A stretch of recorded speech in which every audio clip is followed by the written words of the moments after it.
Welfare referee association आमर आज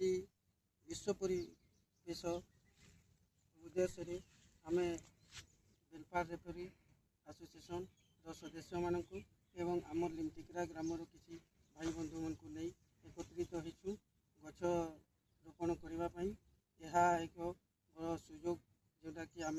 परिवेश स्वास्थ्य लगी एवं आमर परिवेश रे जमीती कौन प्रकार सूर्य खरा ताप जो होची ताकू नियंत्रण करने गचर उद्देश्य सेटा आम एकत्रित होकर आज समस्ते ये गछ रोपण कार्यक्रम को आगे नापी समस्ते एकत्रित होइछु यही दिवसटा आज गवर्नमेंट को गोटे स्वतंत्र दिवस सेटा को आमको सरकार तरफ आमंत्रण कर बहुत बहुत धन्यवाद ओडिशा सरकार।